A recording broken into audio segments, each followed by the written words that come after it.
O sol rachava a terra seca de Rio Preto, no interior de São Paulo, enquanto uma menina magra, de pés descalços e olhos grandes, carregava um feixe de cana pesado demais para seus ombros franzinos. Isaura de Souza, a quinta de 11 filhos, mal tinha 7 anos quando aprendeu que o mundo não era feito de brincadeiras. A casa de taipa, sem luz ou água encanada, abrigava uma família inteira que vivia sob o mesmo ciclo. Acordar antes do amanhecer, marchar até o canavial e trabalhar até que as mãos sangrassem. Seu pai, um homem severo marcado pela fadiga, acreditava que o trabalho era a única lição que os filhos precisavam aprender. A mãe, uma mulher de poucas palavras, passava os dias cozinhando farinha e feijão enquanto tentava manter a paz entre as crianças. Mas Isaura era diferente. Enquanto os irmãos se conformavam com o destino de cortadores de cana, ela sonhava com as letras que via nos poucos livros que encontrava abandonados no lixão da cidade.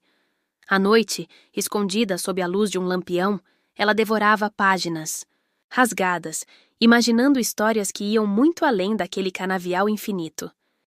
Aos 10 anos, uma professora visitou a região e, vendo o brilho nos olhos da menina, a incentivou a estudar. Foi o suficiente para Isaura travar sua primeira grande batalha, convencer o pai a deixá-la ir à escola. As discussões eram brutais.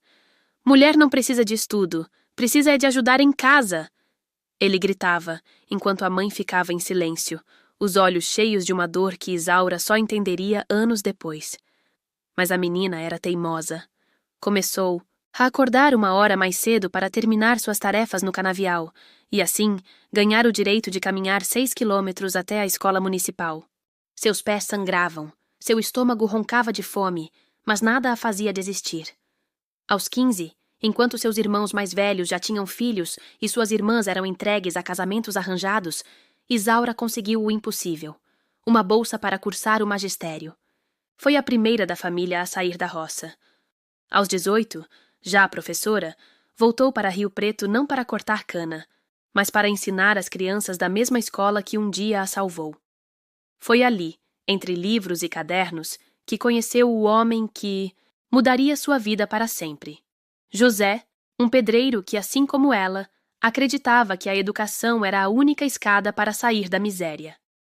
Eles se casaram sob o céu aberto, em uma cerimônia simples, mas cheia de esperança. 3 anos depois, veio a notícia que Isaura jamais esqueceria. Ela estava grávida. E não de 1, mas de 3 bebês.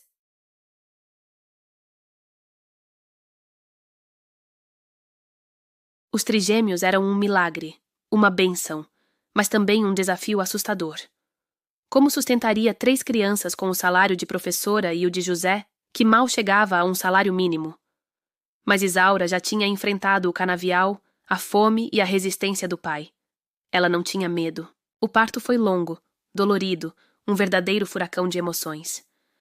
A pequena maternidade de Rio Preto não estava preparada para receber 3 bebês de uma só vez, e os médicos se revezavam entre surpresas e preocupações. Quando o primeiro choro ecoou na sala, seguido rapidamente pelo segundo e pelo terceiro, Isaura, exausta mas radiante, sentiu que sua vida finalmente fazia sentido. João, Maria e Pedro, seus 3 presentes, seus 3 motivos para respirar fundo e seguir em frente. Os primeiros meses foram um turbilhão. Enquanto José trabalhava de sol a sol, carregando tijolos e erguendo paredes para garantir o leite das crianças, Isaura mergulhou em uma rotina quase sobre-humana. As noites viraram dias, os dias viraram uma sequência interminável de fraldas, mamadas e choros em uníssono. Ela sala de aula, onde antes ensinava crianças a ler, agora ela aprendia a lição mais difícil de todas, ser mãe de 3 ao mesmo tempo. O dinheiro era pouco, mas o amor, abundante. As roupas eram herdadas dos filhos de vizinhos, os brinquedos feitos de sucata. O berço era emprestado e muitas vezes, quando um acordava, os outros 2 despertavam em coro, deixando a casa em polvorosa. Mas Isaura não reclamava. Cada noite mal dormida valia a pena quando via os sorrisos daqueles 3 rostinhos idênticos, cada um com sua personalidade já despontando. João, o mais curioso, sempre tentando engatinhar para longe. Maria, a mais tranquila, observando tudo com olhos sérios, e Pedro, o mais brincalhão, que desde cedo fazia gracinhas para arrancar risadas da mãe.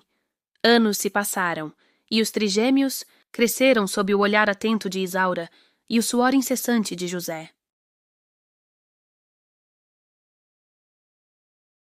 A casa, antes pequena demais, ganhou reformas feitas pelo próprio pai, que, mesmo cansado, nunca deixou de sorrir ao chegar e ser recebido com abraços apertados. Aos domingos, quando o sol estava generoso, a família ia até o rio, onde as crianças brincavam na água enquanto Isaura e José observavam, orgulhosos, a felicidade simples que haviam construído. Mas a vida, como sempre faz, reservava novas surpresas. Quando os trigêmeos completaram 15 anos, uma notícia abalou a família. Maria estava grávida. A menina séria, que Isaura imaginava cursando faculdade, agora segurava sua própria barriga com um misto de medo e determinação. O pai do bebê, um garoto da escola, sumiu assim que soube da notícia, deixando Maria sozinha com um futuro incerto. Isaura, que sempre acreditara na educação como salvação, sentiu um nó na garganta.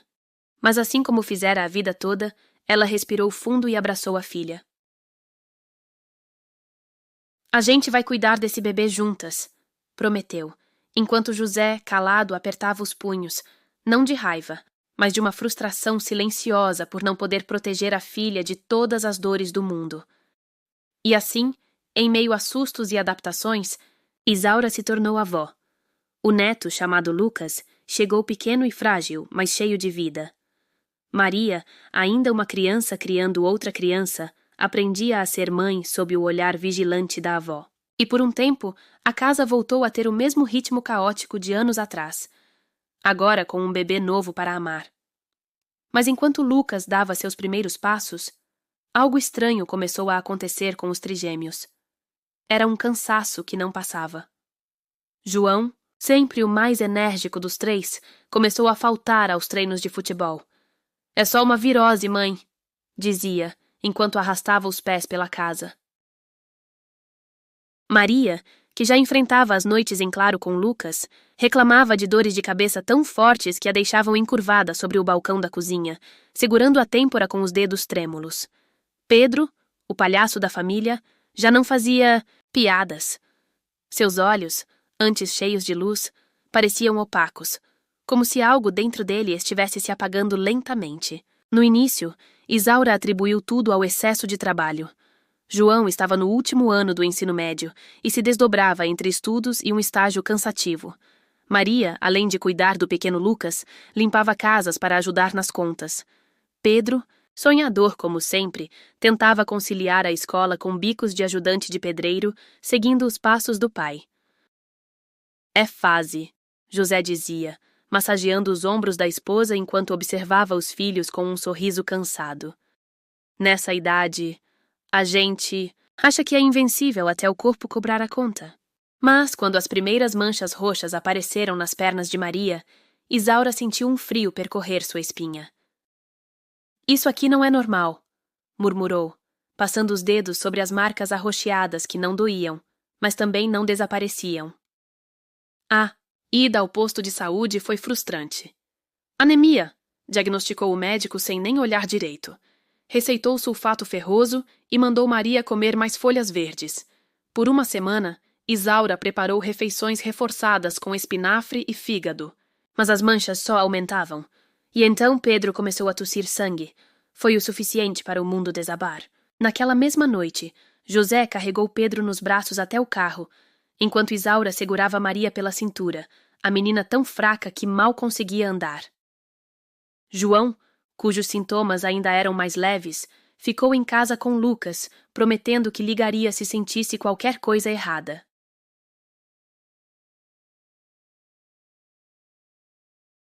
O hospital da cidade maior, a 50 quilômetros de Rio Preto, tornou-se o cenário de uma corrida contra o tempo. Não é anemia. O médico de plantão franziu a testa ao ver os exames. Isso parece algo muito mais sério. As palavras que vieram a seguir ecoariam como um trovão nos ouvidos de Isaura por anos. Doença degenerativa. Rara. Progressiva. Algo sobre mutação genética. sobre os três terem herdado o mesmo erro invisível no DNA. Algo sobre o corpo, lentamente, estar se voltando contra si mesmo. Tem tratamento? José perguntou, a voz rouca de desespero. O silêncio do médico foi a pior resposta possível. Nos meses que se seguiram, a casa dos Souza transformou-se em um quartel de guerra. Consultas em São Paulo, emendadas com vai-vens a Brasília, onde um especialista em doenças raras tentou um protocolo experimental. Isaura deixou a escola, mergulhando todas as economias da família em remédios importados que prometiam retardar o inevitável. José vendeu o carro, depois as ferramentas de trabalho, depois o terreno que herdara do pai. Vizinhos fizeram vaquinhas, a igreja organizou bingos beneficentes, e por um breve momento parecia que a esperança venceria. Maria voltou a sorrir, Pedro recuperou o apetite, João conseguiu assistir a um jogo inteiro de futebol na TV sem se cansar. Lucas, agora com 2 anos, balbuciava vovó, enquanto brincava aos pés da cama dos tios. Naquela tarde quente de dezembro, com o sol entrando pela janela da sala, Isaura permitiu-se acreditar que o pior tinha passado. Foi então que João caiu no banheiro, convulsionando. Quando chegaram ao hospital, já era tarde demais para os 3. O telefone tocou às 3h17 da madrugada. Isaura ainda estava vestida, sentada na poltrona do hospital onde há horas observava a respiração irregular de Pedro. José dormia encolhido em uma cadeira plástica, o rosto marcado por rugas que não estavam lá 1 mês atrás. Quando atendeu, a voz do médico do plantão veio cortante, profissional demais para a sentença que proferia. Sua filha não resistiu. Maria, a mais forte dos 3, a que segurava Lucas no colo mesmo quando as dores a faziam tremer, partira primeiro. Seu coração simplesmente parou. Disseram. Uma falha multissistêmica. Termos técnicos que não significavam nada. Para Isaura, que caiu de joelhos no corredor frio do hospital, os dedos enterrados no cabelo grisalho. José acordou sobressaltado, mas antes que pudesse perguntar, outro médico surgiu na porta da UTI. Dessa vez era Pedro. Hemorragia interna. Fizemos tudo. E então, como num pesadelo que se recusava a acabar, João, o filho que havia sido levado para outra ala do hospital após as convulsões, foi o terceiro. 3 telefonemas. 3 vezes a mesma voz impessoal. 3 corações que pararam de bater no mesmo dia em que haviam nascido, 22 anos antes. O velório foi um evento surreal. 3 caixões brancos alinhados na igreja, onde Isaura ensinara as primeiras letras às crianças. Lucas, pequeno, demais para entender, apontava para a mãe no caixão e perguntava: Mamãe dormindo? A cidade inteira compareceu. Ex-alunos, colegas de trabalho, até o dono do armazém que sempre dera fiado para a família. Todos murmurando a mesma pergunta. Como 3 jovens podem morrer da mesma coisa no mesmo dia? Nos meses que se seguiram, Isaura tornou-se um fantasma. Deixou de dar aulas, deixou de pentear os cabelos, deixou por vezes de comer. Passava os dias sentada no quarto dos filhos, cheirando as roupas que ainda guardavam o aroma deles, relendo. Cadernos escolares onde Pedro desenhava caricaturas nas margens das páginas. José, por sua vez, enterrou-se no trabalho, aceitando qualquer serviço que o impedisse de pensar.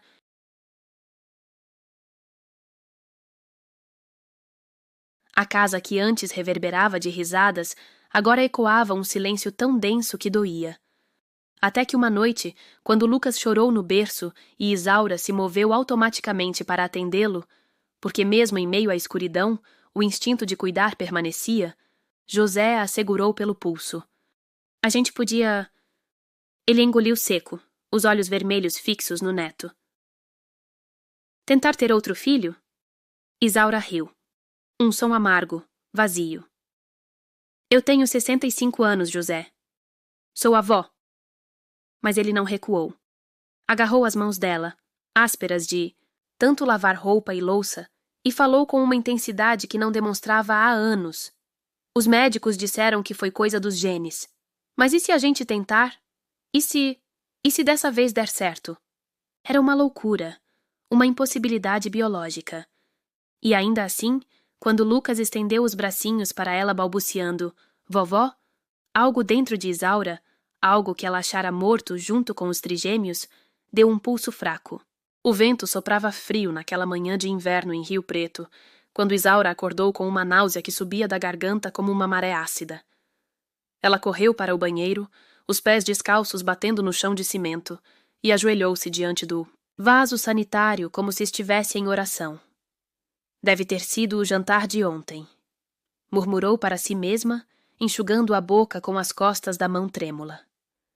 Mas no fundo, no mais profundo de seu ser, onde residiam verdades que ela não ousava confessar, um pequeno alarme começou a tocar. José apareceu na porta, seu corpo largo bloqueando a luz do corredor. Ele não disse nada, apenas ficou ali parado, observando a esposa com aqueles olhos que pareciam enxergar através de todas as suas mentiras. Quando ela se levantou, cambaleando, levemente ele estendeu a mão para segurá-la, seus dedos ásperos de tanto trabalhar, fechando-se com cuidado em torno de seu pulso fino. Tá fazendo quanto tempo que você tá assim? Perguntou, a voz mais suave do que Isaura merecia. Uns dias. Ela mentiu, sabendo muito bem que eram semanas. Semanas de enjoos matinais, de seios doloridos, de um cansaço que se infiltrava em seus ossos como um veneno lento. Sinais que ela conhecia bem, mas que se recusava a reconhecer. Como poderia? Era impossível. Ridículo. Ela era uma avó, pelo amor de Deus. Uma mulher que já tinha enterrado 3 filhos e criava um neto. Seu útero deveria estar tão seco e inútil quanto um saco de couro velho. Mas José não era homem de se contentar com meias verdades. Naquela mesma tarde, ele voltou da cidade com um pacote escondido dentro do bolso do casaco. Isaura olhou para o teste de gravidez em sua mão e sentiu um riso amargo subir pela garganta.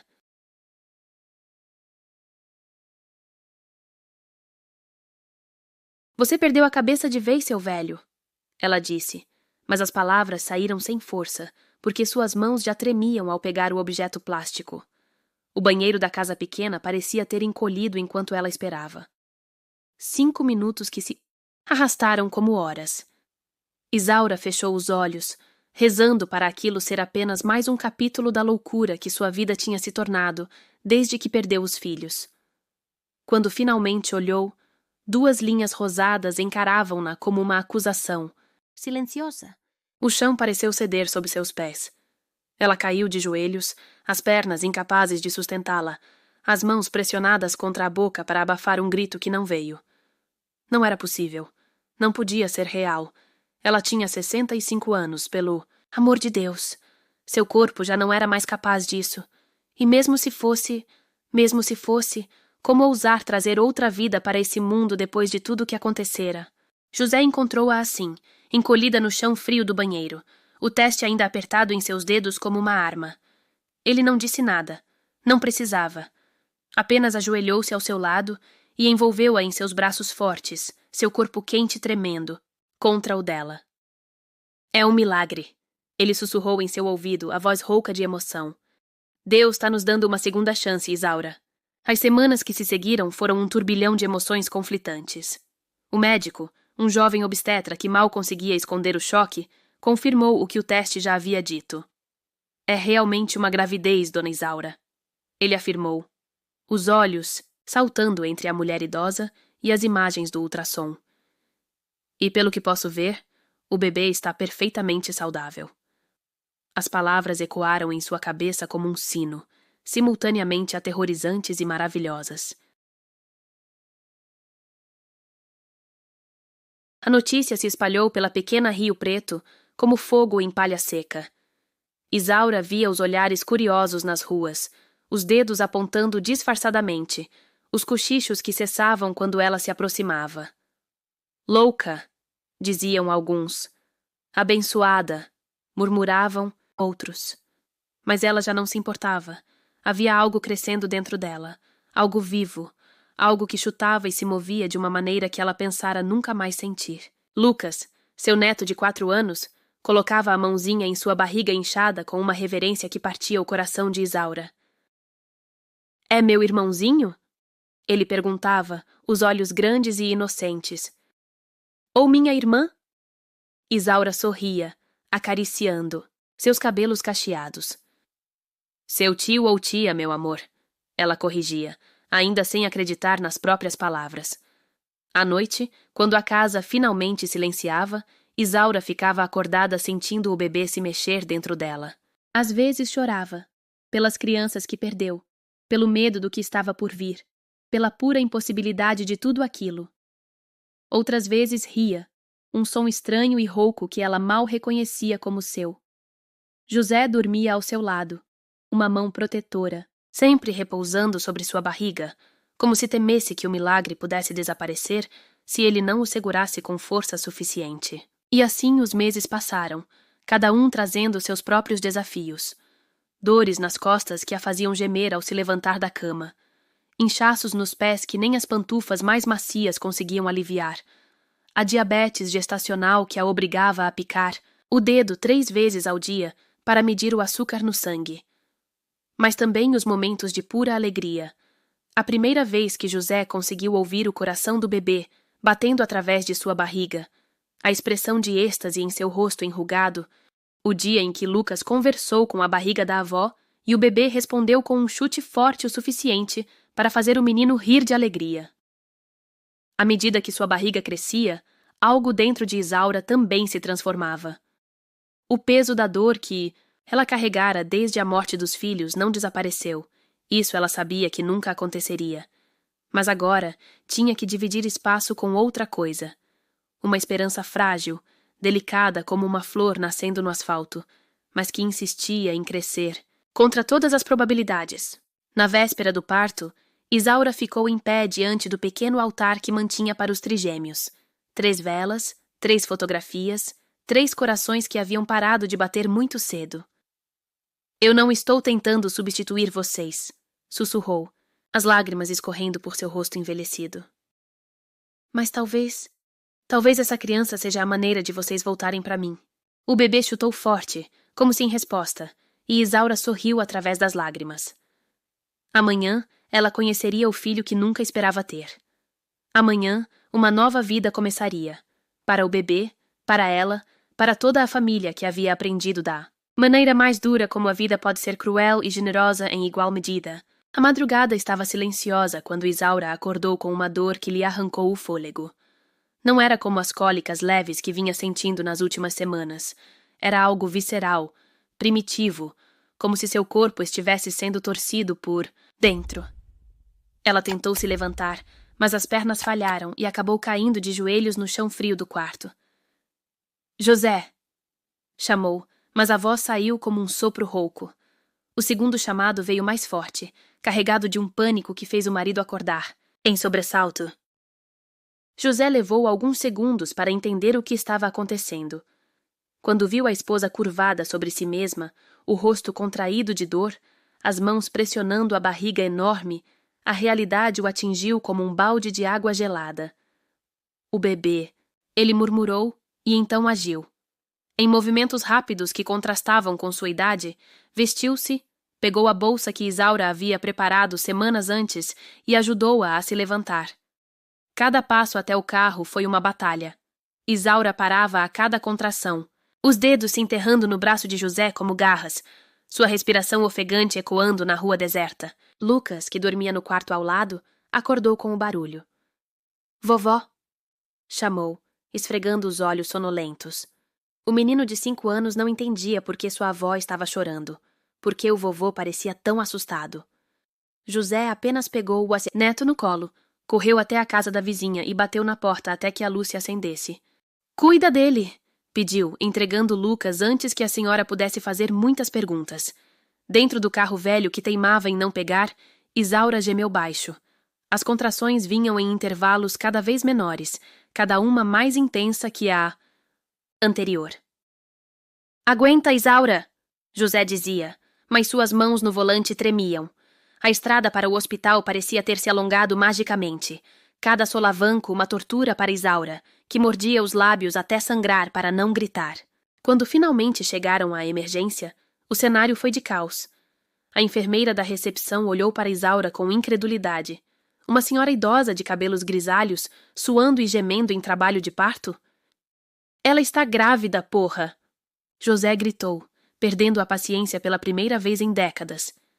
Só quando um médico reconheceu Isaura, a professora aposentada que virou notícia nacional por engravidar na terceira idade, é que as coisas começaram a se mover. O transporte para a sala de parto foi um blur de luzes fluorescentes e vozes distantes. Isaura mal conseguia pensar, a dor consumindo cada fibra do seu ser. Alguém a ajudou a vestir o robe hospitalar. Alguém tentou colher seus dados. Mas tudo que ela conseguia fazer era se concentrar em não desmoronar. "Dilatação completa!" ouviu alguém gritar, e então veio a ordem que a aterrorizou. "Ela vai ter que empurrar agora!" O parto foi uma prova de fogo que Isaura não estava certa de conseguir suportar. Seu corpo, já tão castigado pela vida, parecia estar no limite. Cada contração era como uma maré que a arrastava para águas mais profundas, mais escuras. "Não consigo." Ela chorou, mas as parteiras não deram ouvidos.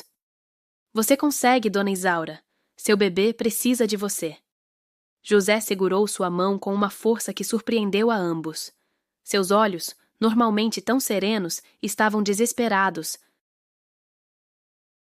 "Você é a mulher mais forte que conheço," ele disse. E havia algo naquela voz rouca que fez Isaura encontrar forças que não sabia que ainda tinha. O esforço final foi como arrancar a própria alma pelo corpo. Isaura gritou como nunca havia. Gritado antes, um som gutural, primal, que ecoou pelas paredes da sala de parto. E então, como num milagre, veio o choro. Agudo, vigoroso, cheio de vida. "É um menino!"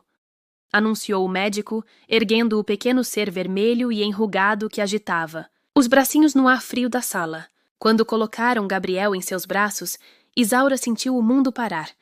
Ele era pequeno, tão pequeno, mas perfeito em cada detalhe. Os olhinhos apertados, a boquinha que já buscava instintivamente o peito, os dedinhos minúsculos que se agarravam ao seu dedo com uma força surpreendente. "Gabriel", ela sussurrou. E o nome soou como uma oração. José chorou abertamente, suas lágrimas caindo sobre o rosto do recém-nascido. "Ele tem o queixo do João", observou, a voz embargada. Isaura olhou mais atentamente e viu, nos traços do bebê, nos pequenos detalhes, havia ecos de seus filhos. Perdidos. Não eram eles, claro, mas era como se um pedaço deles tivesse voltado. A enfermeira tentou levar Gabriel para os exames de rotina, mas Isaura relutou em soltá-lo. Só quando José prometeu que ficaria ao lado do bebê cada segundo é que ela consentiu. Sozinha na sala, exausta, mas incapaz de dormir, Isaura olhou para o teto e sentiu uma onda de emoções que não sabia nomear. Medo, sim, de não ter energia para criar outra criança, de não viver o suficiente para vê-lo crescer. Mas também esperança. Uma sensação que ela pensara ter perdido para sempre naquele dia terrível em que enterrou 3 filhos.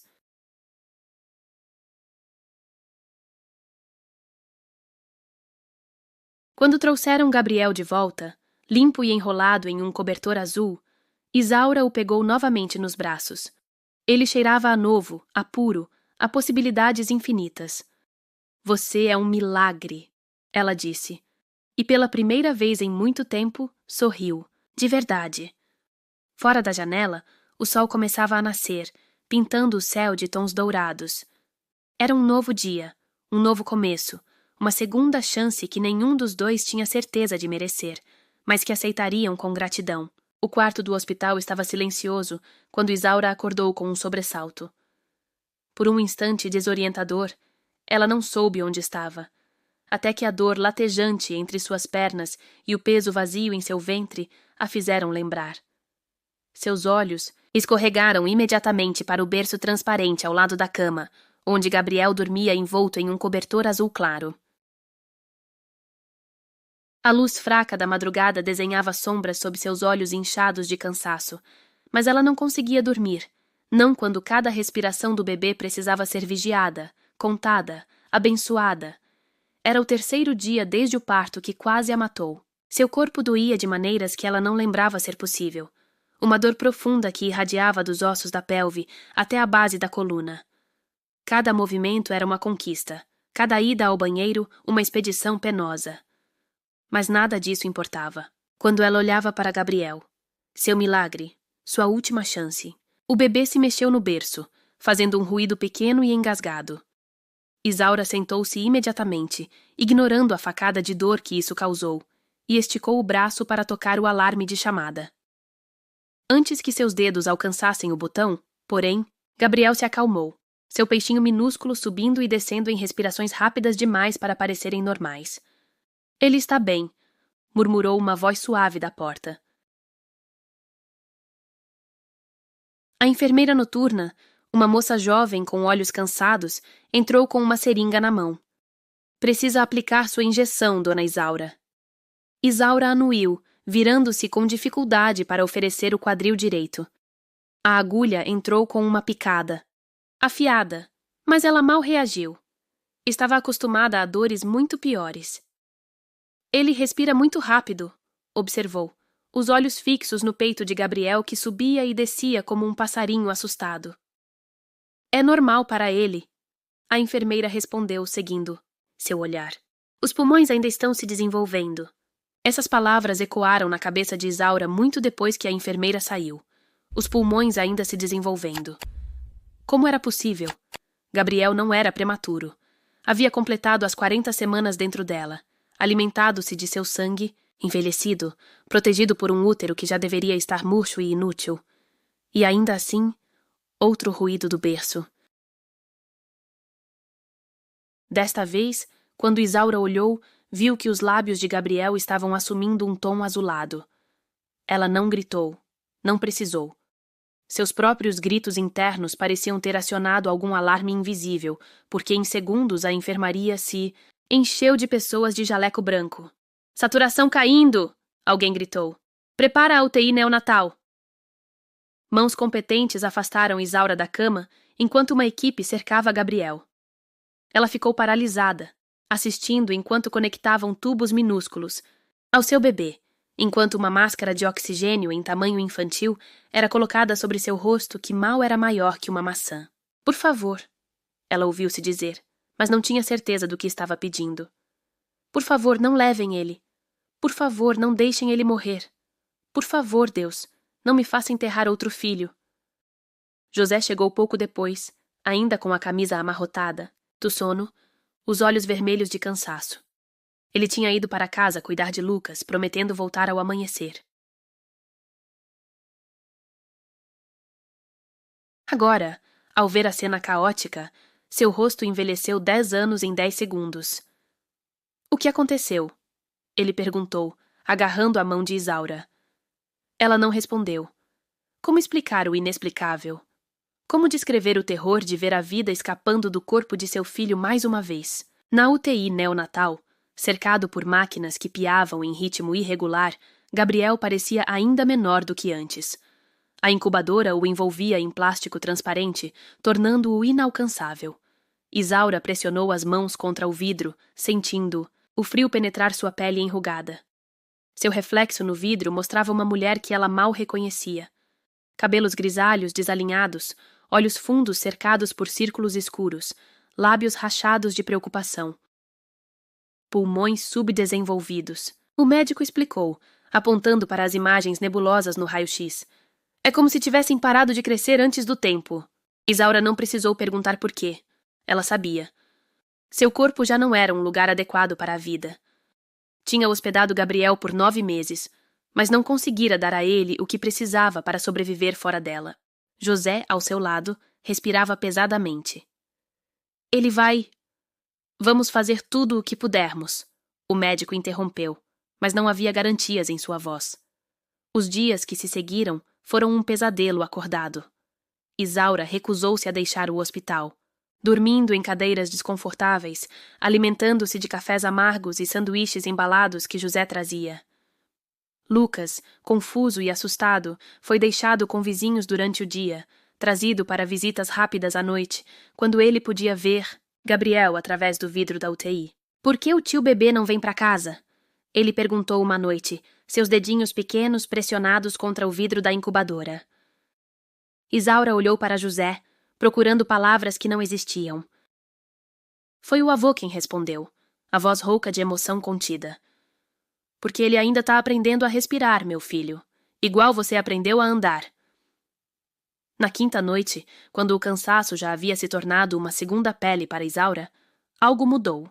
Ela estava sentada em sua vigília habitual ao lado da incubadora, contando cada respiração de Gabriel como se fossem contas de um rosário, quando notou que o assobio da máquina de oxigênio havia mudado de tom. O ritmo das pipocações era diferente, mais regular. A enfermeira, percebendo sua atenção, sorriu pela primeira vez desde que Gabriel chegou à UTI. Os níveis de oxigênio estão melhorando, ela disse, ajustando um dos monitores. Ele está respondendo ao tratamento. Isaura não conseguiu responder. Suas mãos tremiam tanto que precisou apertá-las no colo para pará-las. Quando José chegou meia hora depois, trazendo mais café e um sanduíche que ela não comeria, encontrou a esposa chorando silenciosamente, os olhos fixos no peito de Gabriel, que subia e descia, em um ritmo que começava a parecer quase normal. Ele vai ficar bem, José disse, e desta vez havia uma centelha de verdade na afirmação. Quando, no 8º dia, o médico finalmente anunciou que Gabriel poderia ir para casa, Isaura desmoronou. Todo o peso que carregara desde o parto, desde antes do parto, desde a morte dos trigêmeos, pareceu escorrer de seus ombros em lágrimas silenciosas que molharam o rosto de Gabriel quando o colocaram em seus braços, sem tubos, sem barreiras, pela primeira vez desde que nasceu. Você vai ter que trazê-lo para acompanhamento semanal, o médico advertiu, anotando em sua prancheta. E há chances de sequelas respiratórias no futuro. Isaura nem ouviu. Tudo o que importava estava acontecendo agora, neste momento, com o calor de Gabriel contra seu peito e o cheiro doce de leite em sua pele. Ela olhou para José, que segurava Lucas pela mão, e viu nos olhos do marido o mesmo alívio dilacerante que sentia. Eles saíram do hospital naquela tarde, uma família estranha e incompleta, uma avó, um avô, um neto e um filho, que era também um milagre tardio. O sol do final de tarde banhava Rio Preto em tons dourados, e pela primeira vez em muito tempo, Isaura permitiu-se acreditar que talvez, apenas talvez, a vida ainda tivesse algumas surpresas gentis guardadas para ela. A casa cheirava a mofo e abandono quando Isaura cruzou a soleira carregando Gabriel nos braços. O ar parado de semanas, fechado, a atingiu como uma parede, trazendo consigo memórias de outra vida. Uma vida antes da gravidez, antes da UTI, antes desse frágil milagre que agora dormia envolto em mantas contra seu peito. Ela parou na entrada, sentindo o peso de 65 anos nas costas, e por um momento terrível duvidou que teria forças para isso. José passou por ela carregando a bolsa hospitalar e o assento infantil vazio. Vou abrir as janelas, murmurou, seu rosto marcado pela mesma exaustão que ela sentia. Mas quando ele se aproximou para pegar Gabriel, Isaura recuou instintivamente, seus braços se apertando em volta do bebê. José entendeu. Havia um medo irracional nela, um terror de que se soltasse Gabriel por um segundo sequer, ele desapareceria como fumaça. Lucas entrou correndo, seus pequenos tênis fazendo barulho no piso de madeira. Cadê o tio bebê? Ele perguntou, pulando para tentar ver o pacote que Isaura carregava. A inocência da pergunta fez Isaura sorrir pela primeira vez desde que deixaram o hospital.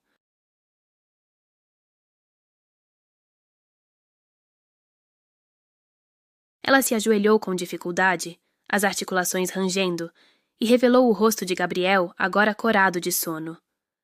Ele tá pequeno ainda. Lucas observou com seriedade, esticando um dedo para tocar a mão minúscula que aparecia entre as cobertas. Quando vai crescer? Isaura trocou um olhar com José. Essa era a questão, não era? Os médicos não davam garantias sobre o desenvolvimento pulmonar, sobre possíveis sequelas, sobre o futuro. Logo mais. Ela mentiu, afagando os cachos. Escudos de Lucas. Enquanto José cuidava das malas, Isaura levou Gabriel para o quarto que prepararam meses atrás, quando ainda acreditavam que tudo seria normal.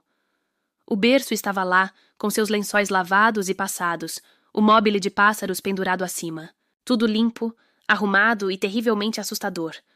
Ela olhou para o berço, depois para o bebê em seus braços, e uma onda de pânico a atingiu. Como deixá-lo ali, sozinho, depois de semanas monitorando cada respiração na UTI. A solução veio sem pensar. Isaura sentou-se na velha poltrona do canto, a mesma onde amamentara os trigêmeos décadas atrás, e acomodou Gabriel no colo. Ele farejou o ar, fez uma careta e continuou dormindo. Por horas ela ficou ali, imóvel, observando cada movimento, cada pequeno suspiro. José encontrou-a assim ao anoitecer. Você precisa descansar, disse suavemente, colocando uma xícara de chá na mesinha ao lado dela. Isaura balançou a cabeça, os olhos fixos em Gabriel. Não posso, ela sussurrou. E se ele parar de respirar de novo? Foi então que Lucas apareceu na porta, arrastando seu cobertor favorito. Sem pedir permissão, subiu no colo de Isaura, espremendo-se entre ela e o braço da poltrona. Eu ajudo a cuidar, anunciou, cobrindo suas próprias pernas com o cobertor. E assim ficaram os três, o bebê, o menino e a avó, enroscados juntos enquanto a noite caía sobre Rio Preto. A primeira semana em casa foi um exercício de terror e maravilha. Cada espirro de Gabriel fazia Isaura congelar. Cada mudança em seu padrão de respiração a levava a pegar o telefone, pronta para chamar o pediatra. Ela dormia em intervalos de 20 minutos, acordando em pânico para verificar se Gabriel ainda respirava. Na quinta noite, quando José tentou convencê-la a deitar na cama por algumas horas, Isaura finalmente desmoronou. Não posso perdê-lo também. Ela chorou, as lágrimas escorrendo por seu rosto enrugado. Não depois dos três. Não depois de tudo. José a abraçou com força, seu próprio corpo tremendo. Ele é forte, murmurou contra seus cabelos grisalhos. E nós somos mais fortes ainda. Foi Lucas quem inadvertidamente trouxe a primeira luz real de esperança. Na manhã do 8º dia, enquanto Isaura preparava a mamadeira com mãos trêmulas, o menino veio correndo da sala. Vovó, vovó, o tio bebê tá sorrindo! Isaura correu, derrubando a mamadeira no chão. E lá estava Gabriel, acordado em seu berço, de fato fazendo caretas que poderiam ser um sorriso, ou apenas gases, como José sugeriu depois. Mas naquele momento, para Isaura, foi como ver o sol nascer depois de um inverno interminável. Aos poucos, quase imperceptivelmente, a rotina começou a se estabelecer. Isaura aprendia a diferenciar os choros de Gabriel, o de fome, o de sono, o de desconforto. José construiu uma cadeirinha especial para que ela pudesse levar o bebê para a cozinha enquanto cozinhava. Lucas, orgulhoso, assumiu o papel de ajudante oficial, encarregado de trazer fraldas limpas e cantar canções de ninar desafinadas. E então, numa tarde comum como qualquer outra, Isaura encontrou-se sentada, no quintal, com Gabriel dormindo em seu colo e Lucas brincando aos seus pés. O sol quente de Rio Preto acariciava seu rosto, e pela primeira vez em muito, muito tempo, ela percebeu que não estava contando as respirações do bebê. Não estava revirando cada ruído em busca de perigo. Estava apenas vivendo. Foi nesse momento que seus olhos encontraram a foto pendurada na janela da cozinha. Os trigêmeos, jovens e vibrantes, congelados em um verão que nunca terminaria. E em vez da dor habitual, Isaura sentiu algo diferente. Não era esquecimento, não era substituição. Era como se, de alguma forma impossível, Gabriel permitisse que ela os amasse de novo, sem que o coração se partisse completamente. Quando José chegou do trabalho naquela noite, encontrou a esposa dormindo profundamente na poltrona, Gabriel seguro em seus braços e Lucas encolhido a seus pés como um cãozinho leal. Ele sorriu, tirou uma foto com o velho celular e pensou que talvez, apenas talvez, a vida ainda tivesse algumas surpresas boas guardadas para eles.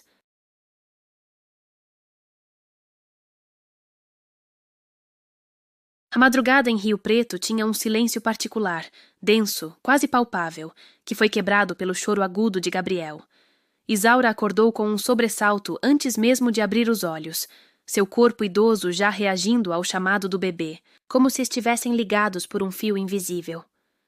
Ela se levantou com um gemido, sentindo cada um de seus 65 anos nas juntas rígidas, na coluna que doía ao se curvar sobre o berço. Gabriel estava vermelho de tanto chorar. Seus pequenos punhos cerrados de raiva, os pés descalços chutando o ar com uma força surpreendente para alguém tão pequeno.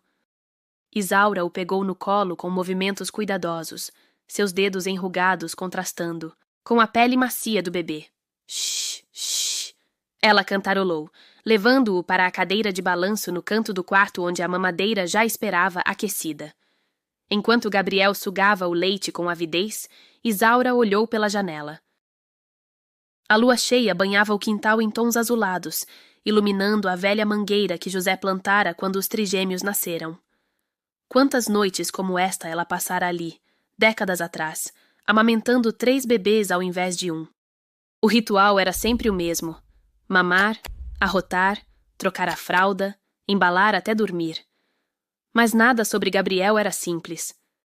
Cada mamada precisava ser medida, nem muito, para não sobrecarregar seus pulmões ainda frágeis, nem pouco, para que ganhasse peso. Cada arroto era uma vitória, cada troca de fralda uma inspeção minuciosa por sinais de algo errado.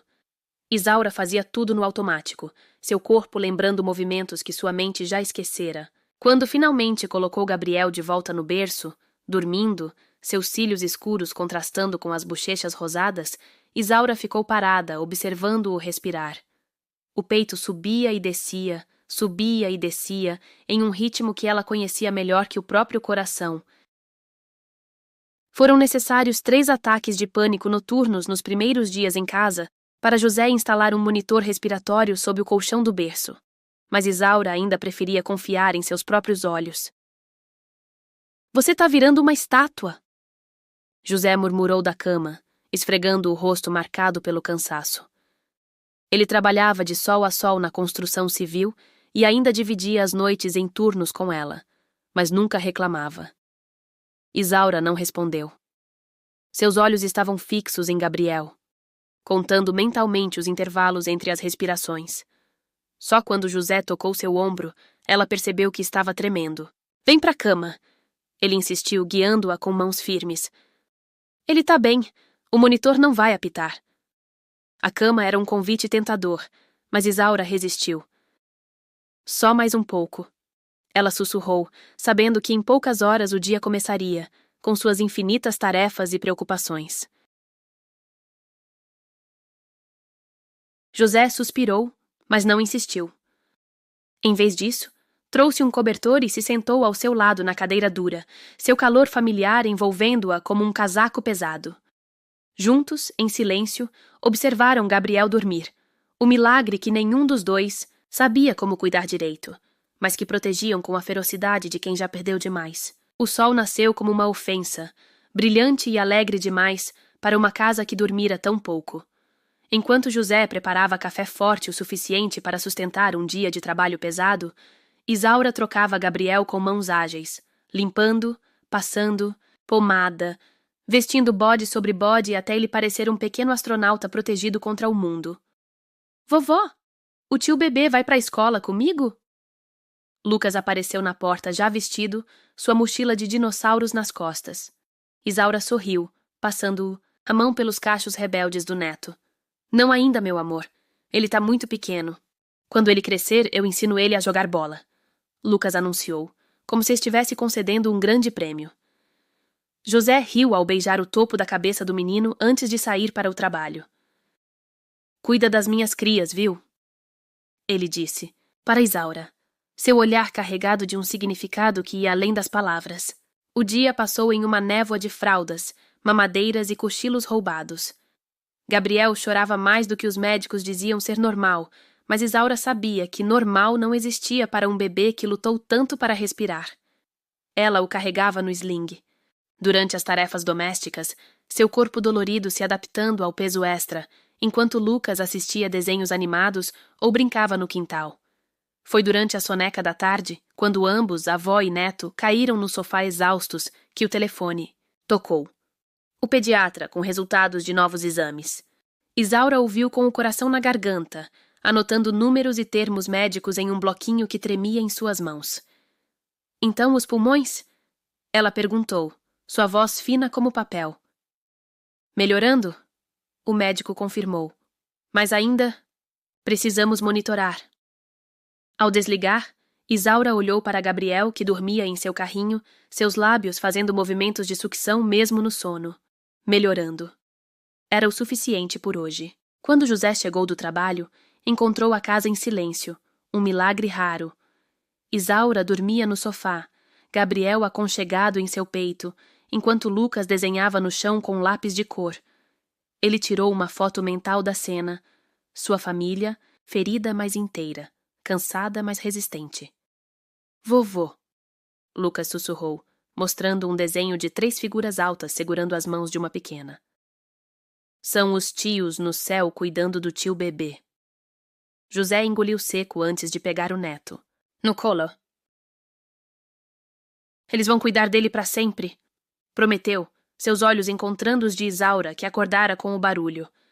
Naquele instante, com o pôr do sol pintando a sala de laranja, Isaura sentiu algo que não experimentava desde antes da morte. Dos trigêmeos, não exatamente felicidade, mas algo próximo. Uma paz precária, conquistada a cada dia, a cada respiração, a cada pequena vitória. E quando Gabriel acordou chorando novamente naquela noite, Isaura foi até ele com passos mais leves, seus braços cansados encontrando uma força que não sabia que ainda tinha. Porque essa era a vida agora, não a que ela planejara, não a que merecia, mas a que lutaria para manter, um dia de cada vez. O tempo em Rio Preto parecia ter se dobrado sobre si mesmo. Para Isaura, os dias com Gabriel eram ao mesmo vez intermináveis e fugazes. Noites sem sono se transformavam em semanas que voavam, marcadas pelo crescimento lento mas constante do bebê que desafiava todas as probabilidades. Quando Gabriel completou 6 meses, Isaura o levou para o quintal pela primeira vez sem medo. O sol da manhã acariciava sua pele clara, enquanto ela o sentava no colchão de grama sob a mangueira, suas mãos firmes segurando seu tronco ainda instável. Gabriel riu, um som rouco e surpreendente quando uma folha caiu e pousou em seu colo. Olha só, ele gosta da árvore, José comentou parado na porta da cozinha com uma xícara de café na mão. Seus olhos estavam marejados, e Isaura sabia que ele também estava pensando nos trigêmeos, que deveriam ter crescido brincando, sob esses mesmos galhos. Lucas, agora com 6 anos, correu para se juntar a eles, carregando um brinquedo colorido.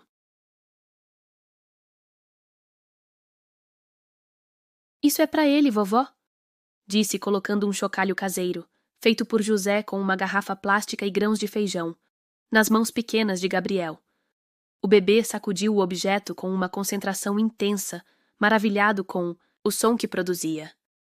Seus olhos, tão parecidos com os de Maria, brilhavam com uma curiosidade que enchia Isaura de um alívio profundo.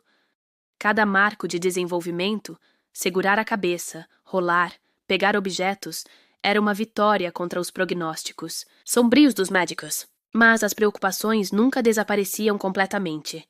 Quando Gabriel pegou um resfriado no 8º mês, Isaura passou 3 noites acordada, com ele dormindo em seu peito para mantê-lo levemente elevado, ajudando na respiração.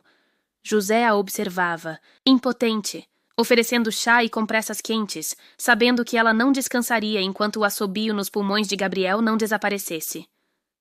Você precisa dormir, ele insistia. Depois, ela respondia, como sempre.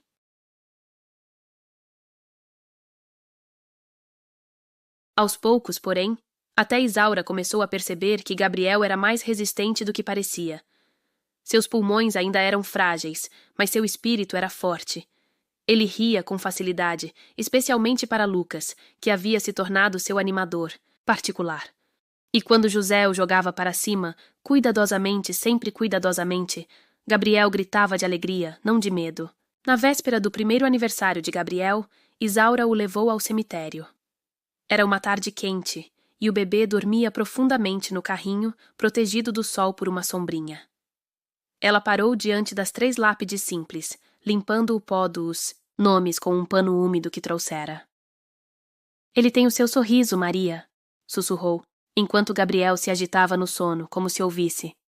E a sua coragem, João. E a sua alegria, Pedro. O vento balançou as folhas das árvores ao redor, e por um momento, Isaura permitiu-se imaginar que era uma resposta. Em casa, José preparava uma pequena festa: bolo, balões e alguns presentes simples. Lucas ajudava, espalhando confete pela mesa com mais entusiasmo do que precisão. Quando Isaura chegou com Gabriel, agora acordado e inquieto, o menino correu para eles. "Tio Bebê vai soprar velhinha?" perguntou ansioso. "Com a nossa ajuda." Isaura sorriu, sentando-se à mesa com Gabriel no colo. Quando José acendeu a única vela, uma chama tremeluzente no bolo caseiro, Isaura olhou ao redor. A mesa era modesta, a casa pequena, as cadeiras desconfortáveis. Mas naquele momento, com Lucas rindo, José orgulhoso e Gabriel batendo as mãos gordinhas na mesa, ela sentiu algo que há muito tempo não experimentava: gratidão. Gabriel não apagou a vela sozinho. Precisou da ajuda de Lucas, que soprou com ele, espalhando migalhas pelo bolo. Mas quando todos aplaudiram, o bebê riu. Um som tão puro e cheio de vida que Isaura sentiu as lágrimas escorrerem sem controle. José a abraçou, seu corpo forte e estável como sempre. "Ele vai ficar bem", disse, e desta vez não soou como uma esperança, mas como uma promessa. Isaura olhou para Gabriel, depois para Lucas, e finalmente para a foto dos trigêmeos, na parede. O passado ainda doía, mas não a impedia de ver o futuro. E pela primeira vez em muito, muito tempo, o futuro parecia valer a pena. "Olhe para mim. Uma mulher negra nascida na roça, criada entre canaviais e sonhos que pareciam impossíveis. Perdi 3 filhos em um só dia. Enterrei pedaços da minha alma junto com eles. Mas a vida tem um jeito de surpreender. Até os mais cansados. Hoje, aos meus 66 anos, seguro nas mãos o meu Gabriel, meu recomeço, minha prova de que a dor não tem a última palavra. Se você está ouvindo minha história e acha que não aguenta mais, eu entendo. Mas escute. Nós, negros, somos feitos da mesma matéria que resiste a furacões. Sangue de quem sobreviveu a navios, a chibatadas, a dias sem fim. Você carrega essa força nas veias. Não importa se o mundo diz que você não vai conseguir, se a dor parece maior que seu corpo, se o cansaço quase te derruba. Levante, respire, lute. Porque enquanto há vida, há chance de um novo amanhecer. E às vezes, ele vem em formas que a gente nem imagina. Minha história não é sobre sofrimento, é sobre resistência. E se eu, Isaura, mulher do interior, consegui encontrar luz no meio da escuridão, você também pode. Acredite, a vida ainda tem milagres reservados para você.